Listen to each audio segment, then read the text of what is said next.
Hey dudes! As you know, we're really close to starting a new chapter in our lives and moving to Malta. Some of you seem to enjoy the videos where I talk about different countries and the expenses in those countries. So in today's video, I will talk about how we budget our expenses for moving to Malta. Moving to another country might seem quite scary, but luckily for us, we have some experience because we've done this before.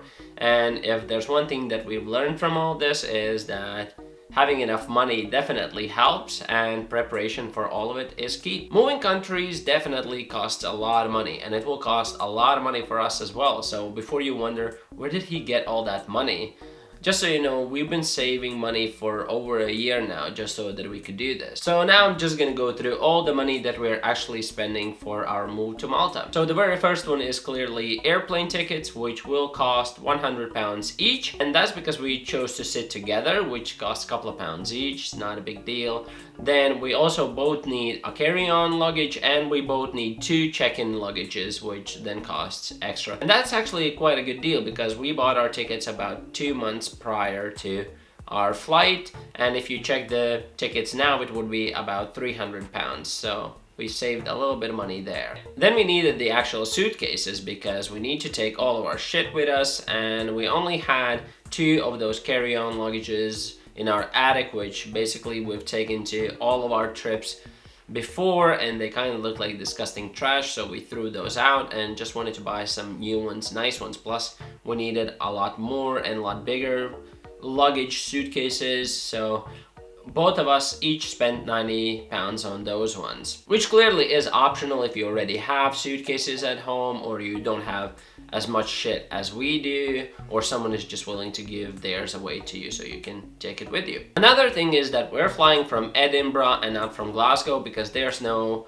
airplanes going from Glasgow to Malta. So we have to order a taxi from Glasgow to Edinburgh to take all of our 6 suitcases with us, because we're not allowed to put 6 suitcases in a train or a bus, so the taxi was the only option.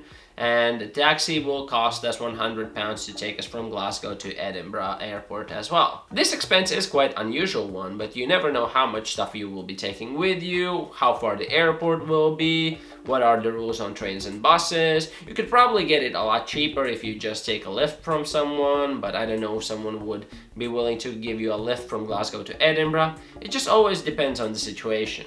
And probably we might need another taxi from Malta airport to take us to the apartment that we're renting, and that probably could be another $50. We have already booked an apartment in Malta for the first month that we're there, so that we can find our jobs, find a real apartment. And just because renting short term is a lot more expensive than long term, we had to spend about £1,000 for the rent for that one. But that's just another expense you have to consider unless you already have a place to stay with a friend or someone, or unless you don't mind being homeless until you move in. We have researched probably about a couple of hundred flats in Malta, and we're probably expecting to pay about 600 to 700 euros per month. Then you also have to pay the safety deposit, which is going to be another month's rent.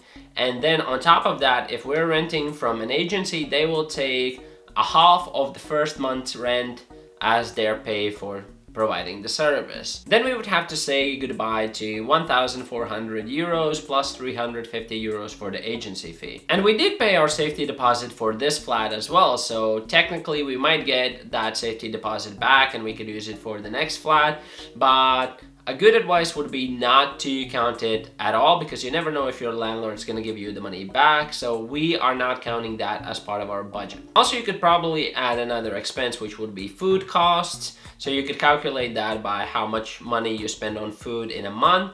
So for us, that would be about £200, and then we would add another $50 just to be on the safe side, because we don't know how much groceries will actually cost in Malta. As I said before, moving to another country can be very stressful. So to keep ourselves calm and keep our stress levels low, we consider having some wine on the evening when we arrive, and that will probably be a couple of £100. I mean, I'm kidding. Am I though? Yeah, kind of.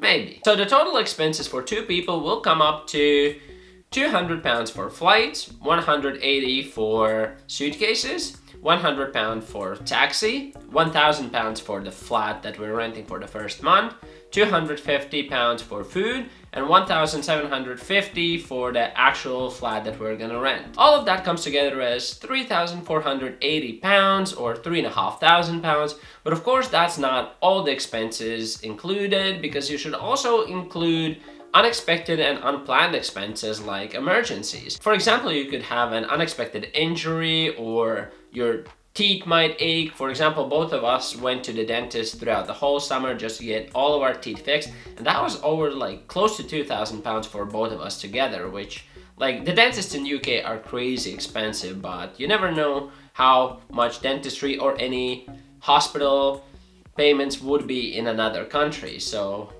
you have to get ready for that. Or if some of your stuff gets stolen, something really important, you need to replace it. So you never know, you might need to bring some extra cash just to be safe. When we moved to Glasgow 4 years ago, we only took €1,400 with us. But then again, we were terribly lucky with finding a job and a flat really quickly. Now we're a lot smarter and more prepared, just in case things don't go as smoothly as we would like them to happen.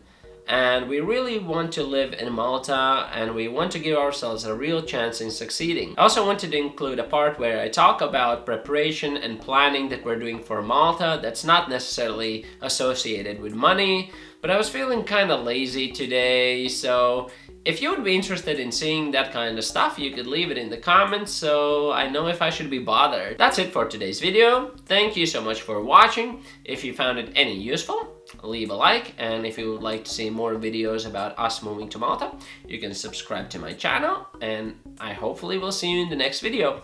Bye!